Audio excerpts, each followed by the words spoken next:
Buenos días, espero que me escuchen. Creo que podríamos empezar. Am, Quería darles la más cordial bienvenida a este webinar de Salud Derecho.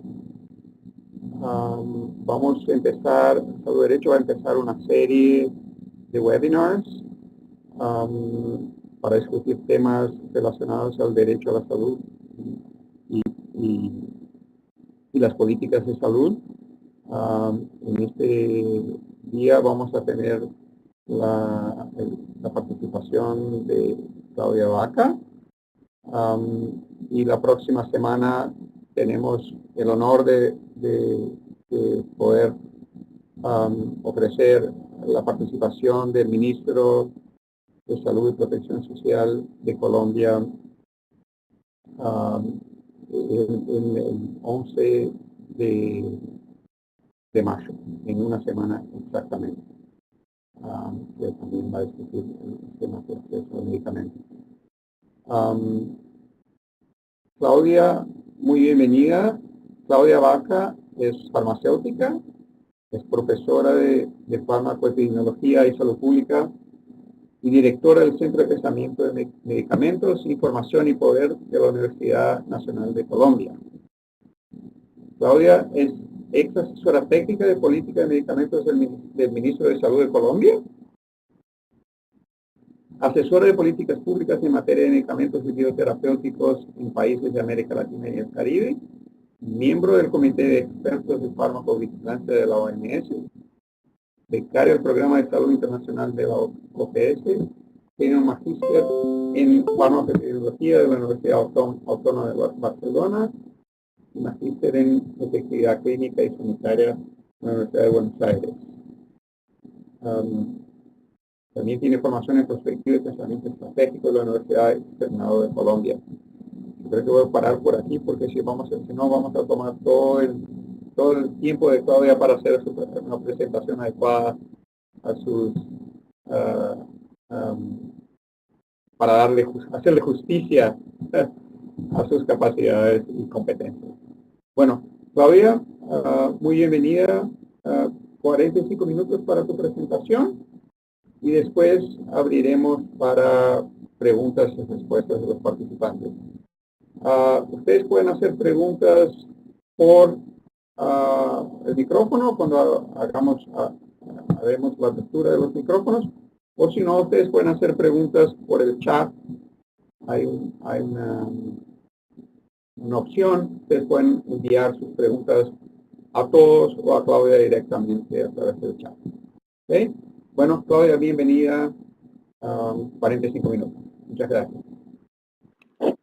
Muchas gracias, Roberto, por esta presentación y en especial a Salud Derecho por haber tenido la iniciativa de hacer esta ciclo de charlas sobre políticas de medicamentos. En mi caso particular es un placer poder participar en esta red, en esta comunidad de práctica con un poco una actualización, una puesta al día de los debates globales sobre políticas de medicamentos.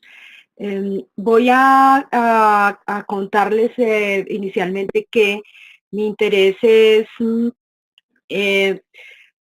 hacer, digamos, una revisión de los asuntos de política de medicamentos en el debate global, con énfasis un poco en el problema y las tendencias globales del asunto del gasto público de medicamentos y las principales tendencias que determinan ese gasto, a la vez que intentar comentar las iniciativas, las salidas de política pública que pudieran permitir y enfrentar esos problemas, esos retos que los países, que los gobiernos, que los sistemas de salud enfrentan, intentando a su vez que esa salida, esas políticas públicas y esas orientaciones de intervención se entiendan como oportunidades regionales o como oportunidades de alianzas entre países, dado que tal vez esos son mis dos mensajes más importantes de la charla de hoy, dado que existe una suerte de coordinación de agenda global sobre el gasto público. Es deseable que también que exista una suerte de estrategias, intervenciones y alianzas entre países para actuar de manera coordinada en función de la respuesta a esa presión del gasto público que tienen los medicamentos sobre los sistemas de salud, con el objetivo central de garantizar un acceso equitativo a los medicamentos a la población.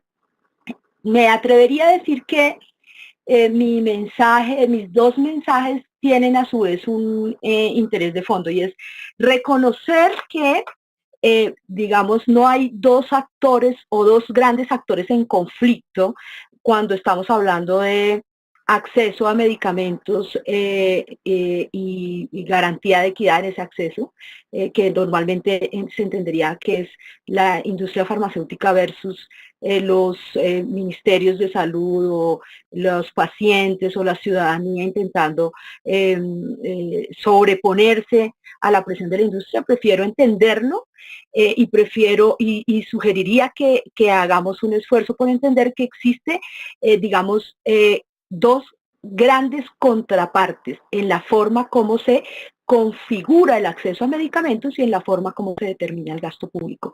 Y dado que existen estas dos contrapartes, hay oportunidades de entendimiento a través de datos, a través de evidencia, a través de información, de que la agenda global, la agenda de configuración del mercado global, se traduce en la forma como se configura el gasto público y los mercados farmacéuticos locales, con lo cual es determinante que los países miren a su alrededor, entiendan el contexto, hagan una lectura permanente de cómo se está comportando esa agenda global para que de manera local establezca las mejores intervenciones de política pública posibles, en todo caso manteniendo alianzas y perspectivas regionales.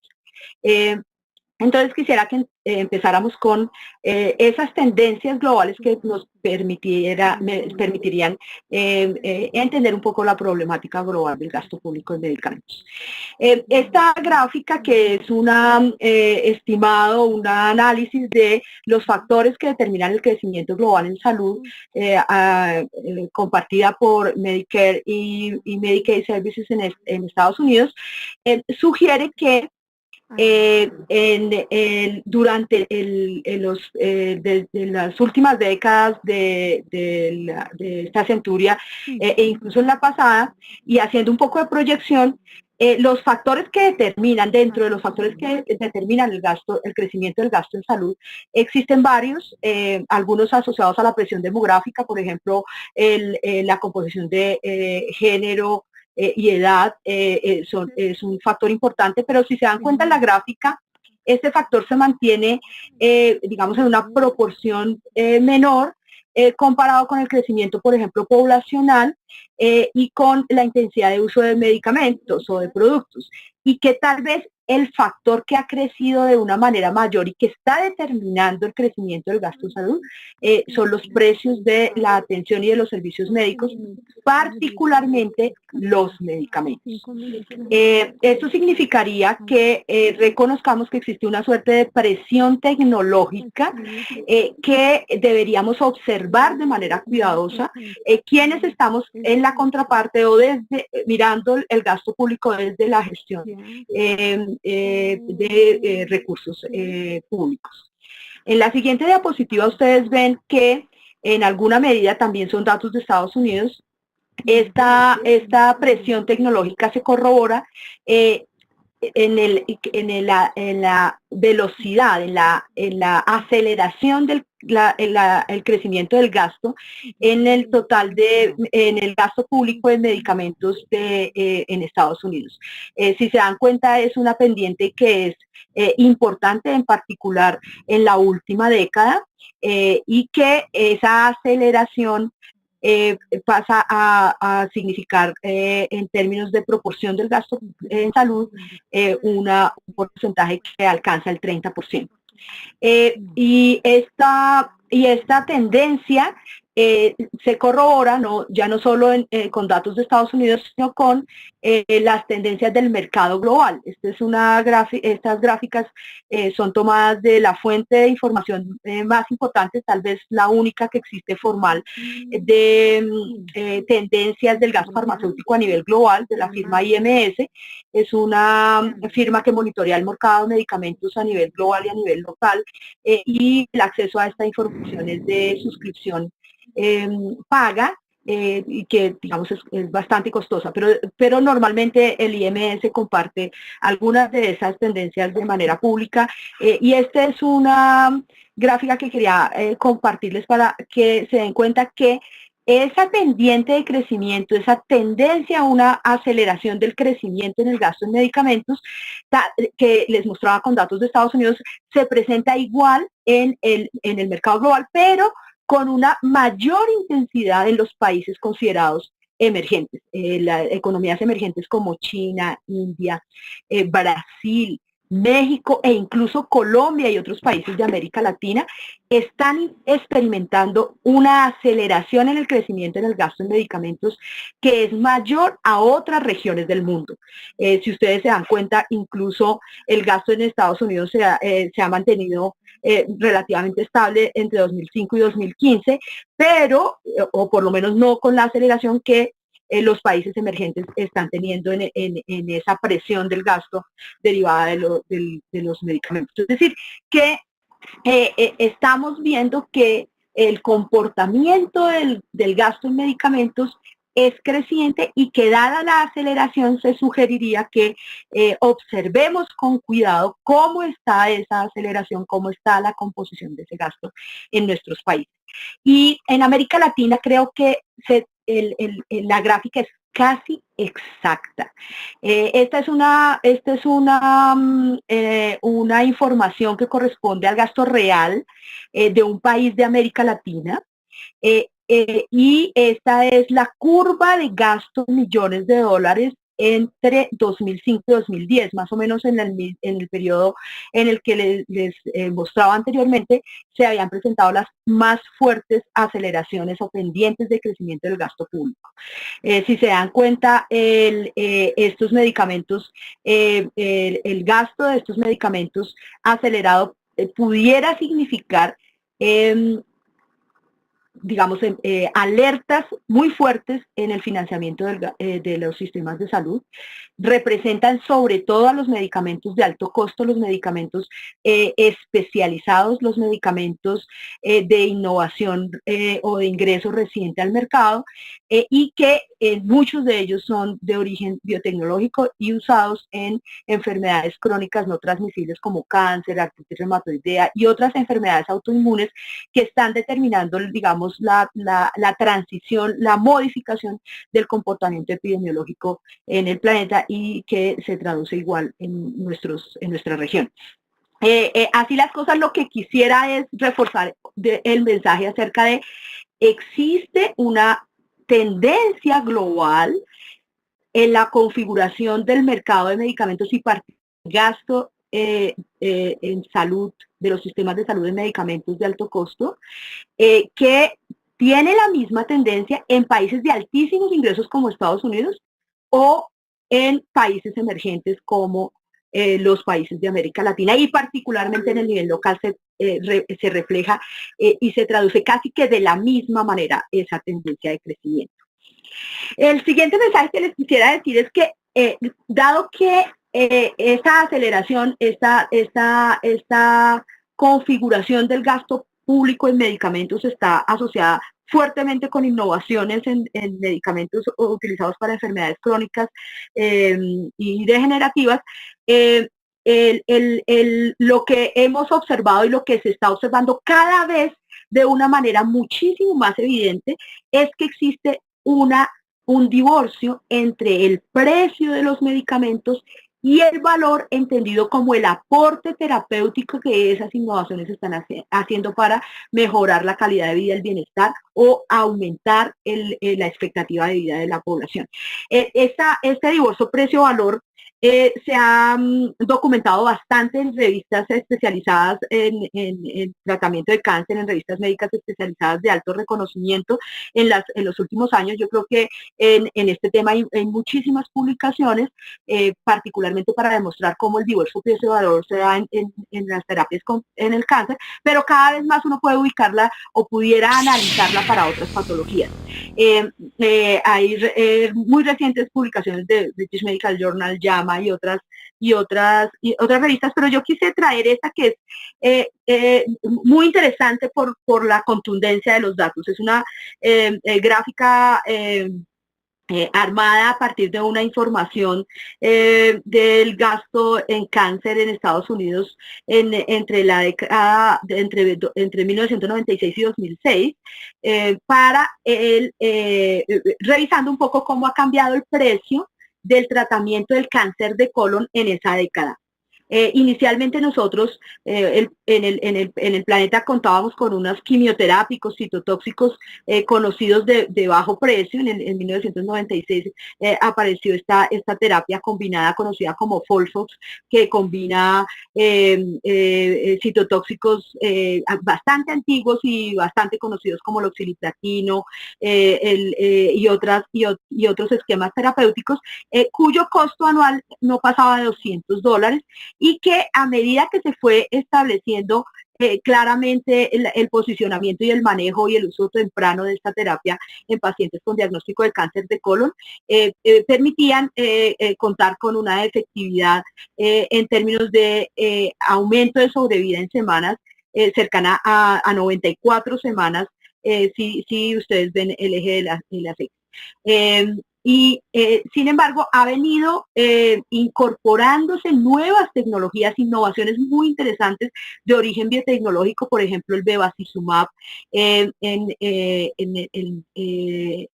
se asoció a la terapia de Folfos cuando el paciente no respondía a esa terapia, o posteriormente el cetuximab, o combinados el cetuximab y el bevacizumab en diferentes momentos de la evolución del manejo de la terapia con cáncer. Pero si ustedes se dan cuenta, aumentar de 54 semanas a 94 semanas con la terapia de Folfos a $200 la terapia año, cambió o de un salto fuerte, aumentando un poco más de 10 semanas, de 94 a 104 semanas, la adición de estos nuevos agentes biotecnológicos. Sin embargo, el aporte en valor terapéutico expresada como semanas de sobrevida está bastante divorciado de cómo se transformó el costo de tratamiento anual. En 2006, esta terapia combinada costaba al año más de $160,000. Saltamos de $200 a $160,000 y solamente con un aumento de sobrevida de 84 a 104 semanas. Esto es a lo que llamamos un divorcio precio-valor, un costo de la innovación que representa precios exagerados y que hace muy poco sostenible, o por lo menos se enfrenta a retos muy fuertes de sostenibilidad, la financiación por parte de los sistemas de salud. Y no solo está pasando esto del divorcio precio-valor, también está habiendo una transformación y un crecimiento de la cantidad de medicamentos usados en diferentes países y evaluado por región. Esta es una publicación reciente de la OCDE que intenta analizar comparativamente el comportamiento del gasto farmacéutico y las políticas de gasto farmacéutico. Muestra cómo han aumentado las dosis. Estos son dosis consumidas por 1.000 personas por día. Es una forma en farmacoepidemiología de expresar el aumento del consumo estandarizado para poderlo comparar entre países. Y miren que los medicamentos antihipertensivos, por ejemplo, se duplicaron en unidades consumidas en el promedio de la OCDE, los antidepresivos se triplicaron en unidades consumidas también para la OCDE, y lo mismo pasó en el crecimiento con los anticolesterolémicos, los medicamentos para el colesterol, que estos sí que tuvieron un crecimiento en unidades de consumo bastante altos. El crecimiento en la cantidad de consumo de medicamentos es un factor, es una variable determinante de cómo se afecta el gasto público. No solamente los precios determinan la presión sobre ese gasto, sino también las unidades consumidas. Es posible que un medicamento para el colesterol sea mucho más barato que un medicamento para el cáncer, pero si se consume y crece su consumo de una manera muy acelerada, también va a estar representando una importante presión sobre o teniendo un mayor impacto financiero sobre el gasto. Posiblemente estas cantidades, este crecimiento y esta tendencia de crecimiento de cantidades consumidas de medicamentos esté representando esa transición epidemiológica de la que estamos hablando, pasar de las enfermedades crónicas, las enfermedades infecciosas a las crónicas y la coexistencia de esa carga de enfermedad. También estaría asociada al envejecimiento y a los hábitos de vida, por ejemplo, el caso de la epidemiología de la diabetes pudiera expresar claramente este proceso, pero no debemos perder de vista que dentro de la cantidad también pudiera estar un factor determinando este aumento del consumo y es la disponibilidad de nuevos medicamentos que pudieran modular o influenciar los hábitos de prescripción y de consumo de medicamentos por parte de la población. Es otra expresión de lo que hemos denominado en Colombia en diferentes espacios, es otra expresión de la presión tecnológica, de la presión de la innovación farmacéutica sobre el gasto público. Y nos preguntaríamos todos nosotros, así como hemos visto que la modulación del mercado, los precios y el gasto público digamos, casi que es una fotografía común entre países de alto ingreso a nivel global y a nivel local para América Latina, estaría pasando lo mismo en términos de cantidades consumidas, posiblemente esté pasando lo mismo. En términos de política pública y tendencias globales, conviene revisar cómo se comportan también los mercados en términos de competencia, de la aparición de genéricos como una estrategia clásica y tal vez la más extendida y la más recomendada para garantizar una mejor cobertura dados estas tendencias de crecimiento en el gasto público. Los genéricos por su menor precio, entendidos como sustitutos, pudieran aliviar las presiones de ese gasto y aliviar los retos que los sistemas de salud tienen para garantizar una cobertura mayor a toda la población. Datos comparados de la OCDE son interesantes para revisar cómo mayores participaciones en volumen de medicamentos genéricos en el mercado total e incluso en valores pudieran ser muy ilustrativos del alivio que la competencia y que genera sobre el gasto en salud. En OCDE,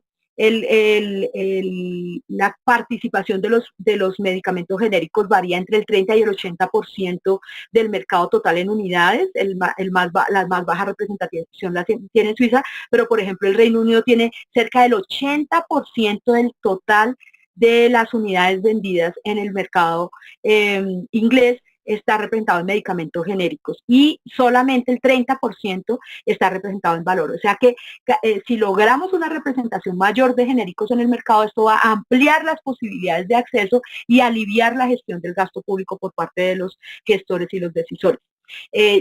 Tenemos datos de Colombia y muy pocos datos en América Latina sobre esa participación del mercado de genéricos. En Colombia la participación en unidades del mercado de genéricos es muy importante, la participación de la industria nacional en algún momento y de industrias extranjeras que venden genéricos han logrado posicionarse en un rango alto comparado con países de OCDE, tenemos cerca del 60%, pero el gasto público el gasto en valores de ese 60% alcanza el 30% del total del mercado en términos de valor, en términos de gasto total. Esto significaría que tenemos una oportunidad aún incluso de promover precios más bajos en los genéricos que están comercializándose en el país. ¿Cómo está América Latina en la promoción de la competencia en el sector farmacéutico, es decir, en el posicionamiento de los genéricos? No tenemos suficiente información que nos permita compararnos y entender cómo está ese crecimiento. Argentina, Costa Rica, Ecuador han logrado consolidar de mercados de genéricos muy interesantes que tendríamos que, frente a los que tendríamos que hacer seguimiento. Y se viene un punto tal vez el más polémico global en materia de propiedad intelectual y estándares de calidad, y es el ingreso de genéricos en el segmento de biotecnológicos, los que todos conocemos en la literatura como medicamentos biosimilares o biocompetidores o biogenéricos, que son la oportunidad de generar competencia en esos medicamentos que hoy están representando un gasto tan alto por sus precios altos y porque hoy tienen sus patentes vigentes, pero se inicia un proceso muy fuerte de vencimiento de patentes, lo cual da la oportunidad para que se aumente la representación de los biosimilares o biogenéricos en los mercados globales, y sería deseable también en los mercados de países emergentes y de América Latina, por aquello que vimos. Si los medicamentos, si el peso del gasto farmacéutico es tan creciente con una pendiente tan alta en países emergentes, deberíamos intentar introducir todos aquellos aspectos posibles de competencia en esos medicamentos de alto costo, que en este caso son los biotecnológicos. La gráfica que ustedes ven ahí son proyecciones del IMS que les comentaba anteriormente, y muestran cómo cada vez más los biogenéricos, los biosimilares, van a representar un porcentaje cada vez mayor del mercado global. La pregunta es, ¿estamos estableciendo políticas públicas en los países de América Latina que faciliten, mejoren el ingreso de los biogenéricos, de los biosimilares a los mercados de nuestros países? ¿Tenemos la capacidad de hacer frente a las tensiones que existen para el ingreso de estos medicamentos, de manera que, así como sucede con los genéricos clásicos en los otros mercados, aumentemos la participación a través de mejores precios y garanticemos unas coberturas mayores? La verdad es que ese es el gran reto, tal vez el reto global, que se traduce en retos locales muy grandes en materia farmacéutica. Las revistas de política pública, Health Affairs, incluso JAMA y muchas otras publicaciones que se especializan en estos temas, cada vez están hablando de los obstáculos para la adopción de las versiones genéricas de los biotecnológicos en los mercados. No sucede solo en nuestros países, sucede a nivel global y en los países de alto ingreso también.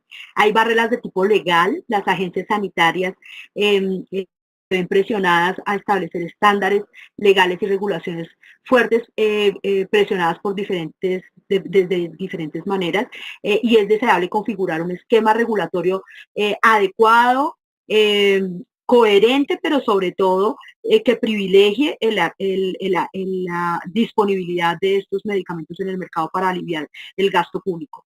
Hay barreras de tipo técnico muy fuertes, miedos al uso de los biosimilares, limitaciones a la sustitución por parte de los farmacéuticos y de las entidades que hacen la dispensación de medicamentos, resistencia cultural a la prescripción de estos medicamentos por parte de médicos y pacientes, y existen aún barreras económicas muy grandes que se traducen en incentivos negativos económicos que generan una preferencia por el medicamento más costoso, aun cuando haya versiones genéricas más baratas. En América Latina, estos obstáculos han incorporado un fenómeno que es aún más complejo de manejar, y es que se ha bloqueado a través de la judicialización el ingreso de biogenéricos o biosimilares en nuestros mercados. Son conocidos los casos de Ecuador, Perú y México, que a través de acciones judiciales han bloqueado la comercialización de ciertos biosimilares hasta que no se adopten estándares técnicos que, digamos, en algunos casos pueden ser justificables, pero muchas veces estas acciones judiciales provienen justamente de los competidores y representan la forma más perversa de la competencia comercial por el mercado.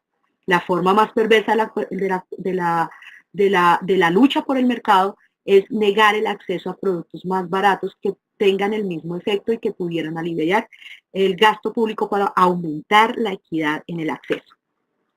Sin embargo, existen también unas tendencias globales interesantes en materia de políticas públicas o de salud internacional.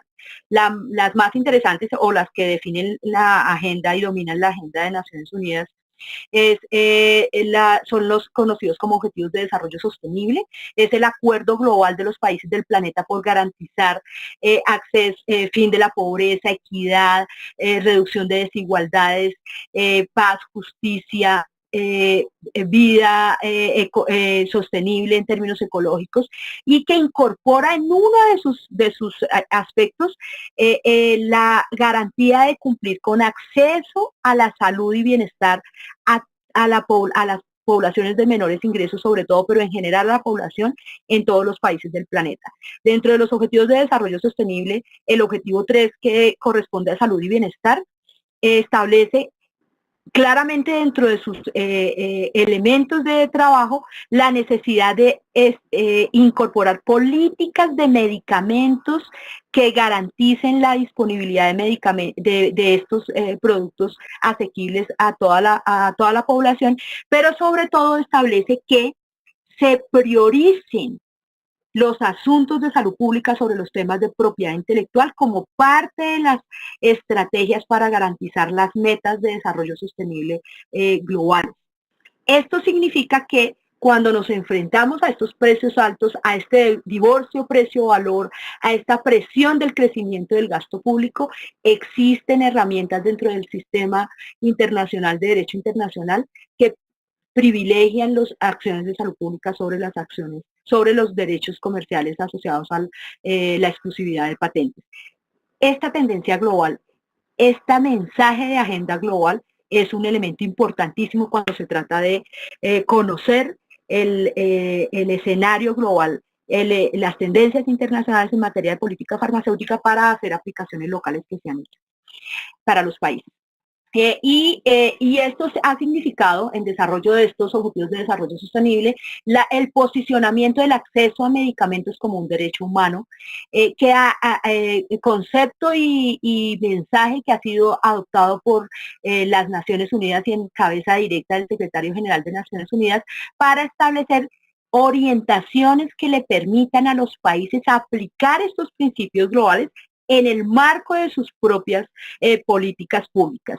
Les recomiendo particularmente el informe del panel de alto nivel sobre acceso a medicamentos que el secretario general de Naciones Unidas conformó en cabeza de dos expresidentes bastante reconocidos, Ruth Dreyfus y Fetus Gottenbeine, quienes hacen recomendaciones concretas de cómo desde lineamientos que privilegien el acceso a medicamentos como derecho humano, pudieran los países aplicar para hacer frente a estas presiones tecnológicas, a estas presiones del gasto de medicamentos sobre los sistemas de salud. Y el contenido de este informe de Naciones Unidas, del panel de alto nivel sobre acceso a medicamentos, hace unas recomendaciones que son, digamos, me atrevería a sugerirles a ustedes que son el mandato o el mensaje o la alerta más interesante que pudieran tener a mano los países para desarrollar sus políticas públicas. El primero tiene que ver con la importancia de contar con bienes públicos que apliquen el principio de transparencia completa de la información sobre la seguridad, eficacia y precios y patentes de medicamentos en el planeta, para que compartamos información y podamos adaptar las políticas locales, referenciándonos y entendiendo qué pasa a nivel global y qué pasa a nivel regional, para actuar de manera coordinada. Asegurar el retorno social de la inversión de dineros públicos en el desarrollo de medicamentos, considerando que muchas de estas patentes farmacéuticas han tenido inversiones importantes de dineros públicos de los sistemas de salud o de las agencias de investigación nacional. Promover nuevos modelos de investigación y desarrollo que privilegien el acceso a medicamentos versus el precio, y uso de las flexibilidades en propiedad intelectual, que no es otra cosa que privilegiar cuando sea necesario el interés común, el interés público versus digamos, la propiedad sobre las patentes que clásicamente se otorga a los medicamentos. Esta referencia, que es una muy reciente publicación del New England Journal of Medicine de una líder global en estos temas, Surimunde, que hoy está en Ginebra liderando estos temas, rescata este informe del panel global y creo que es un mensaje concreto, muy concreto a los países de América Latina para orientar sus políticas públicas. Así que con este panorama y estas tendencias, esta lectura de lo que está pasando globalmente, es el momento de contarles un poco qué oportunidades regionales, qué elementos se están desarrollando en el nivel local y regional que pudieran ser de utilidad y de conocimiento de ustedes en lo que resta de la charla. La primera es comentarles que hay un documento de trabajo que no ha sido muy citado. Fue un documento que se desarrolló en el marco de la formulación de la política de medicamentos de Colombia en 2011 y está disponible públicamente, que intentaba revisar políticas de medicamentos a nivel global para hacer algunas recomendaciones de cuáles son los componentes deseables de una política de medicamentos, cuáles son esos estándares deseables y contenidos que deberíamos considerar cuando estamos formulando políticas de medicamentos en nuestros países.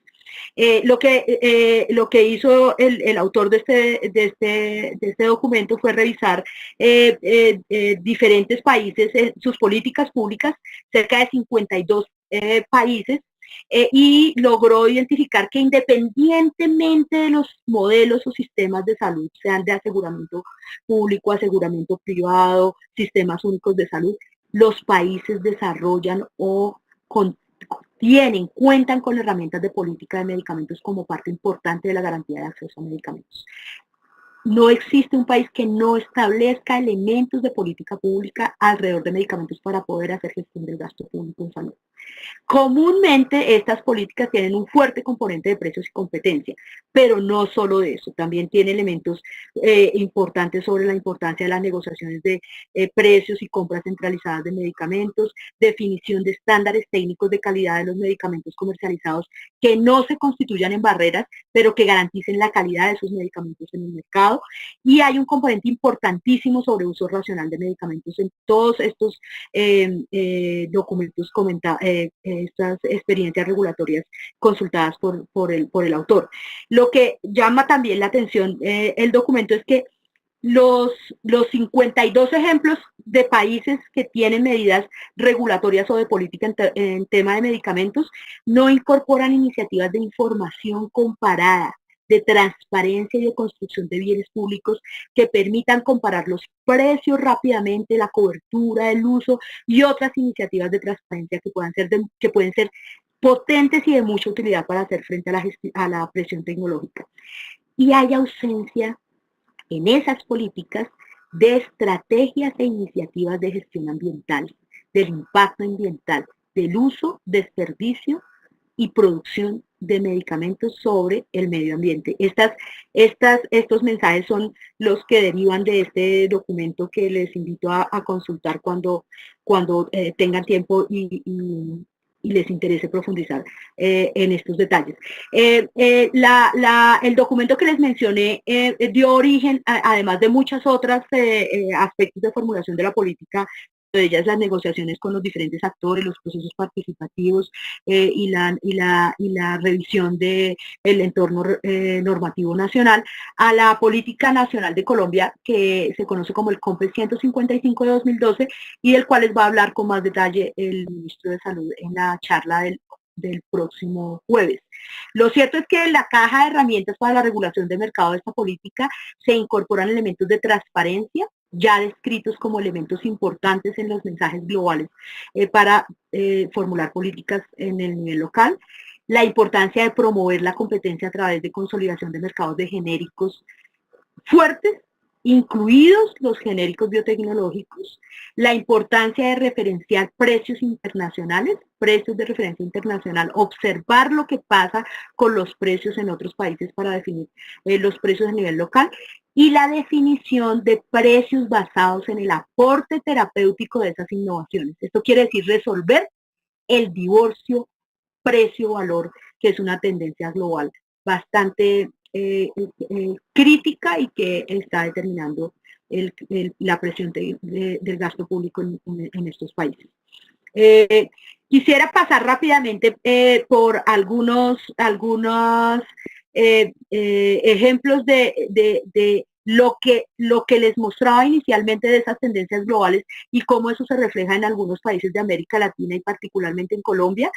Otra expresión de la presión tecnológica es lo que está pasando en el manejo o en la configuración de los mercados de insulinas. La insulina humana es tal vez uno de los medicamentos esenciales más importantes, un bien público global de una relevancia determinante en la forma como se ha transformado la mortalidad por diabetes en la población que sufre esta enfermedad. Las insulinas clásicas son de muy bajo precio, pero están siendo desplazadas por las nuevas tecnologías conocidas como insulinas análogas. Estas insulinas análogas están siendo incorporadas en los listados de medicamentos esenciales como una forma alternativa al tratamiento para la diabetes, pero que debería reservarse su uso para casos muy particulares. No son sustitutas o no deberían desplazar completamente a la noble y muy bien ponderada insulina clásica. Sin embargo, lo que está pasando a nivel de nuestros países es que las insulinas análogas están desplazando las insulinas clásicas de mucho menor precio. Es otra expresión del divorcio precio-valor. Esta gráfica es una alerta gigante de lo que está padeciendo, por ejemplo, en este momento Colombia, un desplazamiento del uso de las insulinas análogas, de las insulinas humanas por las análogas, lo cual puede significar en términos de gasto público unos presiones gigantescas, pero sobre todo en términos de resultado en salud, una incertidumbre gigantesca porque las insulinas análogas son una interesante innovación, pero no han demostrado ser mejores, superiores a las insulinas clásicas humanas con más de 100 años ya en el mercado. Esta referencia de 2009 me parecía importante mencionarles porque esto le está pasando a Colombia, pero también está pasando a países de bajísimos ingresos y que tienen riesgos de financiamiento en su sistema de salud muy grandes. Un informe del Health Policy Analysis Center mostró que el 50% del gasto de las insulinas en Kirguistán se iba en insulinas análogas y decidieron hacer un proceso de sustitución de estas insulinas por las insulinas clásicas, lo cual significó ahorros que le permitió aumentar el acceso y la cobertura al doble de la población diabética que la requería. Esto significa que incluso la presión tecnológica puede ser revertida con políticas públicas adecuadas, basadas en evidencia y orientadas a resolver los problemas de divorcio precio-valor. Y les voy a comentar para cerrar ya dos iniciativas que son salidas regionales que pudieran ser importantes para adelantar políticas públicas coherentes, coordinadas y aliadas entre los países de nuestra región. El primero tiene que ver con la construcción de bienes públicos regionales asociadas a la disponibilidad de información y medicamentos. En el caso, por ejemplo, de la insulina que les acababa de mencionar, es posible realizar y analizar la evidencia disponible sobre estos medicamentos de manera regional para orientar decisiones de política pública. Esta es una evaluación de tecnología realizada por 3 países de la región, Colombia, México y Ecuador, y que fue adoptada por 5 países más como una evaluación de tecnología muy interesante que puede ser utilizada para decisiones de política pública sobre, por ejemplo, estas insulinas, un tipo de insulina análoga que está desplazando las insulinas clásicas. Esta evaluación muestra que sería deseable no cubrir con recursos públicos estas insulinas y reservarlas solamente para casos particulares que pudieran requerir gasto de bolsillo si es que es necesario, o simplemente restringir su uso para ciertas condiciones particulares de ciertos pacientes que no responden adecuadamente a la insulina clásica. Pues bien, esta evaluación de tecnología con perspectiva regional está disponible ya en una plataforma de información regional que se llama DIME. DIME es un bien público regional construido entre 8 países de la región traduce decisiones informadas de medicamentos de alto impacto financiero, que presenta información comparada de precios, cobertura, oferta, patentes, disponibilidad y uso racional de medicamentos de alto impacto financiero para 8 países de la región. Próximamente esta plataforma va a ser de acceso público en ese dominio que ustedes ven ahí. Cuenta con información de medicamentos seleccionados del top del gasto público en esos 8 países y observados también de las tendencias de comportamiento del mercado global. Y presenta información comparable con procesos estandarizados, manuales, tutoriales, y es construida a través de comunidades de práctica coordinadas de consultores y funcionarios de ministerios de salud de los países que están participando. La iniciativa se está financiando con recursos del Banco Interamericano de Desarrollo en la iniciativa de bienes públicos regionales, y ya lleva 3 fases de desarrollo, y espero que pueda ser una de estas estrategias, bienes públicos que permitan diseñar políticas públicas en el nivel local, que ayuden a resolver esas presiones y esos problemas de gestión en el gasto que enfrentan los países en materia de medicamentos. Y el siguiente tiene que ver con el centro de pensamiento que hoy estoy representando yo y en nombre del cual hablo. El Centro de Pensamiento, Medicamentos, Información y Poder, lo que busca es que desde la universidad se formalice el diálogo e interacción entre la universidad y los decisores de política pública, y transformar ese diálogo en productos académicos y piezas de política pública concretas, entendiendo que la academia impulsa la gestión pública, pero que también la gestión pública nutre de realidad a la academia. Les quiero poner a disposición de ustedes este documento técnico que el Centro de Pensamiento ha producido para que el Gobierno Nacional de Colombia considere como elementos para establecer una nueva regulación de precios en el país que resuelva el divorcio precio-valor del que les comentaba anteriormente, y es decir, que el precio refleje adecuadamente el valor añadido en términos de beneficio terapéutico de los medicamentos, y que esto se haga antes de entrar el medicamento en el mercado, de manera que se prevenga el desperdicio de recursos públicos en medicamentos que no representen beneficios adecuados. Hasta aquí les dejo, creo que me extendí bastante y me emocioné con la presentación que les estaba haciendo. Espero preguntas y espero que esto sea el abrebocas para conocer un poco la aplicación concreta de elementos de los que estamos comentando acá en un país particular que está siendo observado con interés a nivel global, que es Colombia, y del cual les va a hablar en la próxima charla el Ministro de Salud. Muchísimas gracias.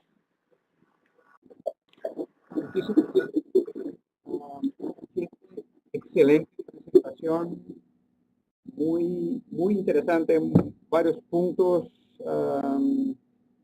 de reflexión. Me alegra muchísimo los puntos que has presentado. Aprovecho para una pequeña propaganda sobre salud y derecho también, que me alegra escuchar lo que dijiste, porque varios de los puntos que mencionaste son áreas en las cuales salud y derecho está trabajando y va a trabajar. Esperamos poder apoyar a las acciones, apoyar una plataforma para de comparación de precios, pero precios efectivamente pagados por los países, porque está en la cláusula de confidencialidad en las negociaciones de precios, que no permiten a los países divulgar los precios reales que han contratado con la industria, y ese es un comportamiento que creo que tenemos que terminar, ¿no? Pero eso es un punto para preguntas también. Bueno, voy a abrir los micrófonos a todos, pero para que hagan sus preguntas, les pido que por favor, si no están hablando, cierren sus micrófonos para no generar mucho ruido general. Entonces, y también pueden hacer sus preguntas a través del chat. Entonces,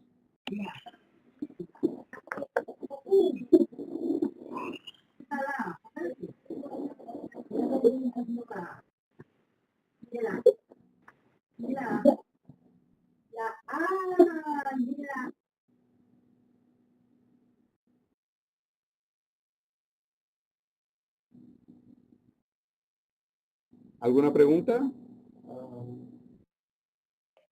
Sí, yo tengo una pregunta. Sí. Roberto. Reconozco la voz, María Luisa. ¿Me escuchas? Sí, es María Luisa Escobar. Claudia, muchas gracias por la presentación. Súper interesante. Y yo tengo una pregunta sobre este desafío para solucionar el divorcio entre el precio y el valor.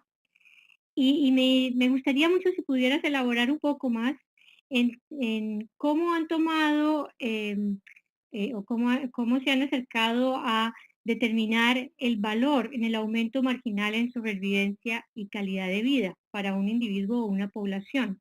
Que me parece un poco esto al desafío que existía cuando empezaron los trabajos sobre carga de enfermedad para poder valorar un año de vida saludable en una persona de edad X en un país X. Y hubo toda una controversia mundial sobre cómo se podía dar un valor a la vida de las personas más jóvenes siendo mayor que el valor de la vida de una persona ya por ejemplo, con una enfermedad terminal o algo así. Entonces me quedé pensando cuando hablabas de esto, que pues, es un reto gigantesco y me parece muy interesante conocer un poco más sobre cómo se están acercando al desafío de la determinación de valor. María Luisa, me alegra mucho que estés conectada y es un gusto también saludarte por esta vía. Creo que tu pregunta es la pregunta, es el gran reto metodológico de los países en este asunto. Sin embargo, lo que yo siento es que deberíamos, y es, digamos, la recomendación que el Centro de Pensamiento a través de un equipo con el que trabajamos bastante interesante porque incorporaba no solamente expertos en los temas de evaluación de tecnología y valoración de estas variables de calidad de vida, mortalidad, sobrevida, etcétera, en evaluación de tecnologías, sino también, digamos, hacedores de política pública y gente que trabaja en el día a día en la comercialización, lanzamiento de productos farmacéuticos y incluso uso pacientes y demás. Tuvimos un equipo de trabajo muy interesante. Y la perspectiva que asumió el equipo y este documento de la universidad es ser lo más práctico posible y lo más digamos, factible, hacer lo más factible posible la definición de ese valor terapéutico. Hicimos una revisión internacional de cómo que lo hacen, por ejemplo, Inglaterra, Australia, Francia mismo, Brasil y muchos otros países, y nos dimos cuenta que uno puede establecer escalas sencillas en las que la variable de desenlace puede ser diferente, pero que en todo caso se intente que sea lo más objetiva posible, aunque la tendencia internacional es a intentar incorporar las percepciones e intereses y preferencias de los pacientes. Estas variables son demasiado cualitativas y pueden estar no asociadas a una ganancia en términos de resultados en salud que sean robustos. Así que lo que nosotros estamos sugiriendo es que se utilicen las variables más objetivas posibles, que se establezca una escala sencilla que le permita al Ministerio de Salud y al Gobierno Nacional establecer un precio en función de esa escala. Las escalas van desde aporte nulo, aporte medio, aporte alto, aporte muy alto terapéutico, que son aquellas tecnologías que realmente representan variaciones muy importantes en el tratamiento de una enfermedad, y que estableciendo esas escalas se definan unos valores o unos precios de entrada de estos medicamentos, digamos, compatible o coherente con ese aporte terapéutico. Y para hacerlo, para sugerir esa escala, que es sencilla, nosotros proponíamos 3 niveles de escala: nulo aporte, mediano aporte, alto aporte. Hay países que tienen 7 y 8 escalones de aporte terapéutico. Nosotros sugerimos que sea la más sencilla posible. Lo que sugerimos es que se identifique los medicamentos en función de esas 3 escalas. Aquellos que son más de lo mismo, nosotros llamamos desde farmacoepidemiología los MeToos, o los que son seguidores de lo mismo. Les pongo el ejemplo de, no sé, las estatinas. Medicamentos para el colesterol 1, 2, 3, 4, la atorvastatina, simvastatina, rosuvastatina, etcétera, o estatinas que son más de lo mismo, no representan un valor agregado. A ese grupo de medicamentos que son más de lo mismo, tendría que ponérsele el precio del el menor precio del medicamento disponible en el mercado. Esto ya lo ha hecho muchos países. Estas agrupaciones de medicamentos que son sustitutos y que no representan ventajas son los más comunes en el ingreso de nuevos medicamentos al mercado. Los breakthrough o las innovaciones reales son las menores, las menores en cantidad. Lo que llega es más de lo mismo. Entonces proponemos que se agrupen y que se ponga el precio más bajo. Los de término medio serían aquellos que pudieran representar algún beneficio adicional sin que sea una transformación completa de la epidemiología de esa enfermedad, y tendría que ponerse un precio de referencia internacional con un descuento, es decir, un precio observado, que Colombia ya tiene unos precios internacionales de referencia con un descuento, y los que se denominan breakthrough o innovaciones reales, el valor, el precio de referencia, el precio sugerido sería el tope del precio internacional de referencia, y es posible que ahí empiece una puja fuerte entre el laboratorio farmacéutico que quiere cobrar precios gigantescos y el gobierno nacional que dice te pago el tope del precio internacional de referencia, solamente que es lo que hay internacionalmente. Y ahí va a haber seguramente una negociación. Lo que ha sugerido, por ejemplo, el instituto que hace estas políticas en Inglaterra, el NICE, es establecer un umbral y frente a ese umbral establecer un precio. Nosotros sugerimos que lo hagamos en función del impacto presupuestal de ese medicamento para hacer la negociación con el laboratorio farmacéutico. Y si no se llega a un acuerdo, que el gobierno de manera unilateral ponga el precio tope del precio internacional de referencia. Es una aproximación sumamente práctica, prefiero decir práctico a pragmático, pero es una manera sencilla de establecer que antes de que el medicamento entre al mercado, el gobierno nacional determine que pague. Y en el caso de Colombia es crítico, considerando que la ley estatutaria actual establece que se paguen todos los medicamentos. Digamos que tenemos un plan de beneficios ilimitado. Gracias, Claudia. ¿Alguna otra pregunta? No sé, Claudia, si tú tienes alguien que ha enviado una pregunta en tu chat, pero no sé.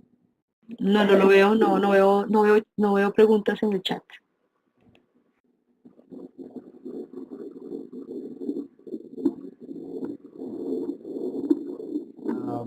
Si me permiten. Claudia, quería saber, porque este es un tema muy interesante que tiene varias matices o varios puntos de vista. Quería saber qué papel juegan, qué influencia tiene la industria sobre los demás actores del sistema de salud, en particular a los médicos, en la definición, la utilización de esos medicamentos. ¿A dónde entra el tema del conflicto de interés de los médicos, de las asociaciones, de los gremios médicos, muchas veces, en la definición de la utilización de ciertos medicamentos e incorporación también de ciertos medicamentos? Pues creo que eso da un tema bastante largo para otra charla. Creo que es el factor más importante en la forma como se configura el consumo de medicamentos en una población. Lamentablemente no está determinado ni por la evidencia, ni por la formación en estándares, ni por las necesidades en términos de la epidemiología de la población. Está determinado sobre todo por las fuerzas, o por más bien por las estrategias de información, comunicación y educación que tiene la industria para posicionar sus tecnologías. Es tal vez el factor que determina de manera más fuerte lo que nosotros denominamos como presión tecnológica. La innovación entra y para posicionarse hay una estrategia muy fuerte de comunicación, de mercadeo, de educación, de acercamiento con los médicos, y lamentablemente la ausencia de políticas de formación activa, independiente, por parte del Estado y por parte de quienes tienen una perspectiva de salud pública en los temas terapéuticos y de innovaciones, no es tan fuerte como esa presión del mercadeo. Y es donde surgen los conflictos de interés y terminan siendo tal vez uno de los aspectos más relevantes en la definición de políticas públicas en los sistemas de salud, pero también los de más difícil aplicación. La tendencia global es a establecer estrategias de transparencia fuertes en las relaciones entre los médicos y la industria. Esta tendencia la han adoptado países como Estados Unidos, Europa, el Reino Unido mismo, España. En América Latina, Colombia ha intentado establecer un registro de esas relaciones, pagos, digamos, apoyo en procesos de investigación, de educación continua, etcétera, para que se conozca públicamente cuáles son esas relaciones que se dan y se pudieran poner digamos, en el dominio público los intereses y los conflictos que pudieran surgir de esas relaciones. Existen otras maneras y es definir desde la autorregulación y desde la autonomía médica una gestión de esos conflictos y de la independencia. Y existen iniciativas mucho más digamos, gestionadas desde la sociedad civil y desde el control social, que creo que son las que orientan o se orientan a cambios de comportamiento y a transformaciones culturales y pueden ser mucho más interesantes. Y es crear conciencia crítica en jóvenes médicos, en jóvenes prescriptores, en escuelas de medicina, en escuelas de enfermería y en escuelas de farmacia, acerca de la importancia de la independencia de cualquier relación de información, pago, financiación, de cualquiera de las industrias de la tecnología de salud, de manera que el acto médico sea en realidad autónomo en tanto es independiente. Esas estrategias que transforman cultura y comportamientos pudieran ser muy útiles, pero son las que más tardan en generar cambios y en tener impacto sobre los hábitos de prescripción, por un lado. Y por el otro, obviamente, la ausencia de incentivos económicos asociados a esas prácticas culturales hacen que la dinámica de la presión tecnológica asociada al mercadeo sea la que domine. Espero no ser tan pesimista en esto, pero en todo caso creo fuerte en los cambios culturales y en la importancia de la generación de estrategias de este tipo. En Chile, por ejemplo, está Médicos Sin Marca, en Estados Unidos, Free Lunch, en muchos sitios hay estrategias de incorporación a los currículums de formación en farmacoterapia, estrategias para hacer frente a la promoción farmacéutica. Es una iniciativa que lidera la Organización Mundial de la Salud y una ONG internacional que es Health Action International. Hay cosas interesantes que deberíamos documentar mejor y te agradezco por esa pregunta porque es de esas cosas de las que uno quisiera hablar, pero al final los precios y la competencia y los genéricos terminan dominando la agenda de la presentación. Muchísimas gracias, Claudia. Yo sabía que te interesaría hablar sobre eso y sabía que tenías mucho a aportar a la discusión. Yo creo que tenemos tiempo para una... Creo que hay un chat, creo que hay una pregunta aquí de alguien en chat. Si quieren la leo. ¿O ustedes tienen acceso a ella? ¿Hay problemas con el audio? Creo. Hay problemas con mi audio, me dice alguien de algún lado, pero bueno, aquí hay una pregunta de Rafaela. ¿La leo, Roberto? Por favor, adelante, Claudia. Dice, ¿qué papel tiene la Organización Panamericana de la Salud en la negociación de precios de medicamentos? Gracias por la pregunta. La tendencia, digamos, global y la oportunidad regional de hacer uso de iniciativas de gestión, tal vez la más exitosa, las negociaciones agregadas, coordinadas entre países para garantizar precios más competitivos. Son tal vez las que tienen mejor efecto. Al lado de genéricos, las negociaciones centralizadas de precios son las que más efecto tienen. Un bien público regional muy valioso, no tuve tiempo de incorporarlo, pero es tal vez el más divulgado en la región de las Américas, es el bien público de la Comisión de Medicamentos de Centroamérica, de la Comisca, que es la negociación centralizada de precios de medicamentos de alto impacto para Centroamérica, que ha logrado ahorros importantísimos y ha logrado una coordinación muy interesante entre los compradores de los ministerios de salud de los países de Centroamérica. Y el rol que en este tema juega la Organización Panamericana de la Salud es súper importante a través del Fondo Estratégico y el Fondo de el fondo de compra de vacunas y medicamentos que se lidera desde la Organización Panamericana de la Salud. Los precios más competitivos en vacunas, los precios más competitivos de medicamentos de salud pública y con seguridad los precios que se van a lograr más competitivos de innovaciones terapéuticas de reciente introducción que tienen un valor terapéutico alto, pero que tienen precios inaccesibles, exagerados, injustos, injustificables, como los medicamentos para la hepatitis C, están siendo negociados en el marco de las estrategias de la Organización Panamericana de la Salud y han logrado las propuestas de precios más interesantes para la región de las Américas. Estos medicamentos están de hepatitis C están entrando a los países a través de judicialización.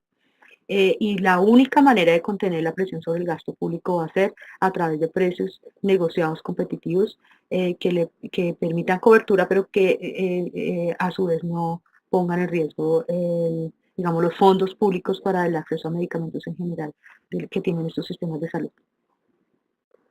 Hay otra pregunta aquí. Sí, adelante, por favor. Pregunta que es importante ampliar un poco el concepto de bien público en este contexto. Tal vez la definición de texto, la definición intuitiva de bien público es la que entiende que son aquellos bienes que generan bienestar para todos y que su producción, independientemente de quién la haga, genera bienestar para todos. Hay incentivos para producirlo y hay incentivos para consumirlo, dado que genera bienestar para todos. Los bienes públicos clásicos o puros pueden estar asociados, por ejemplo, a la existencia de acueductos para garantizar agua potable. El bien público puro por excelencia hoy en Colombia es el acuerdo de paz y la construcción de paz. Se ha reducido en casi el 90% total de víctimas y muertes derivadas del conflicto armado con las FARC. En solo este periodo de negociación, sin contar lo que se viene de la consolidación del acuerdo. Y cuando trasladamos ese concepto a salud o cuando trasladamos ese concepto a las políticas de medicamentos, estaríamos hablando de otro tipo de bienes públicos cuyo consumo genera bienestar. Uno de esos es tener información disponible, comparada, en la que todos aportemos información. La producción de esa información genera bienestar y alto valor, y su gasto en términos de inversión pública individual y aporte es menor al beneficio total que genera para todos. Conocer a cómo compramos todas las insulinas análogas, conocer que todos podamos asumir una cobertura restringida a las insulinas análogas frente a las insulinas clásicas, dependiendo de las perspectivas de cada país, puede ser un bien público potente porque permite hacer frente a la presión tecnológica de la introducción de estas nuevas insulinas en los sistemas de salud y en los planes de beneficio, que en términos generales no genera mejores beneficios que las insulinas clásicas, insisto, nobles y conocidas, y sí genera gastos mayores. Entonces, este es el concepto de bien público, y creo que otro bien público es salud derecho, una comunidad de práctica en el que todos participamos de manera activa y cuya resultado genera beneficios de altísimo valor con poco inversión individual. No sé si con eso queda respondida la pregunta. Muchas gracias, Claudia, y gracias por el último ejemplo de un bien público, seguro. Muchísimas gracias nuevamente a todos. Un par de avisos. La presentación de Claudia va a estar colgada en la página de Salud Derecho, saludderecho.net.